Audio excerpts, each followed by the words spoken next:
So magandang araw kabola. Sa video nito kabola, alam ko kung gusto nyo ang pag-usapan po yung naganap po na PBA draft kabola. Pero usapan free agency muna tayo kasi marami din po kaganapan no?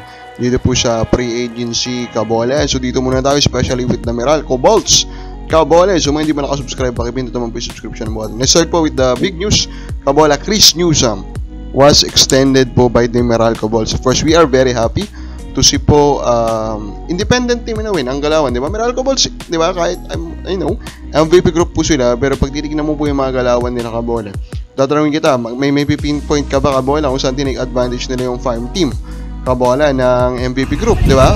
Actually, TNT lang naman talaga yung nagtitake advantage po dyan. Pero itong Meralco Bolts, Galawang independent teams to. So talagang very happy tayo to see them retain their superstar, retain their GOAT, retain kabola, the face of their franchise, Chris Newsome kabola. And di ba, ang dami kasing ugong, di ba? In the past year kabola, Ginebra, especially kabola, di ba? Yung pinakamalakas na ugong, pero hindi siya naganap kabola. And seems like the very first go naman kabola, talagang gusto din ata ni Chris Newsome na matatili dito nga po sa Meralco Bolts. And we should be happy to see that kabola. Now, di na tayo sa mga usapan po head coach. So first, Terry Firma Jeep will have a new head coach. Coach Ronald Tubid kabola will be the new head coach of Terry Firma. For I do not know what to feel, no kabola. Diba? Will this make sense? I'm not sure kabola, diba? Ronald Tubid, seems like they just want to do something new, diba? And Ronald Tubid has been loyal to them kabola. And siguro ito lang yung kapalit po ng loyalty na yon. They will give him a chance to coach kabola, diba? This team, diba? They let go almost of every capable veteran na po kabola. So tignan natin kung anong gagawin po ni Coach Ronald Tubid dito po sa very young team niya kabola na Terra Firma Chip nga. Especially with the reality now kabola of the new rule na hindi nga po pwedeng i-trade yung number 1 pick. Another head coach change is nag-official na po na ito pong si Governor Detal Pineda kabola will now become the head coach of this Converge Fiber Exos. And we saw them move, di ba? The moment that this is finalized kabola, the moves happened, di ba? The moves to strengthen their lineup happened kabola. So, seryoso na. Ito na ang Converge. Ito na yung 100% kabola. Focus on winning a championship type of Converge kabola. They will have 3 tries in the upcoming season. Of course, we want to see them win one.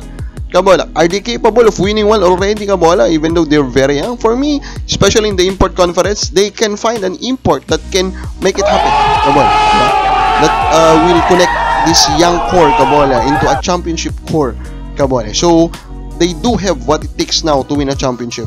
They just need to find that luck, to find that magic kabola, to do it. And I do believe that Governor Delta can do that. Kasi Governor Delta kabola, yes, he will act as a head coach, pero hindi rin po siya actually nag-a-act lang po na head coach just to feed his ego.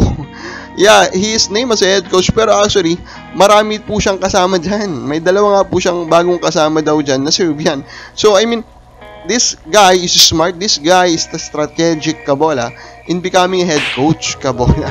No, so yan ang pwede nyo pong tignan dito po sa pagiging head coach po ni Governor Delta Pineda kabola. Now, ito na nga, Ginebra made a move kabola before the draft happened, and that is to add Norbert Torres kabola into their lineup. So napakawalan na talaga pala siya ng Meralco Bolts. So actually, hindi lang si Norbert Torres na napakawalan po ng Meralco Bolts officially, Alvin Pasaol, and ito pong si Jologo o Jolo Mendoza kabola. Sila po yung mga kawalan po kabola ng Meralco Bolts. At ito nga, Ginebra, they added Norbert Torres. Is this a good signing? Yes, this is a good signing. Torres, he's huge. He's not giant kabola in size, pero he can defend those giants of the league na naghahari-harian kabola. And that is very crucial. And he's also a capable 3-point shooter, which means he can open up space. So overall, this is a good signing for Ginebra. Gusto mo bang decision na to ng Ginebra? Kami lang po sa baba.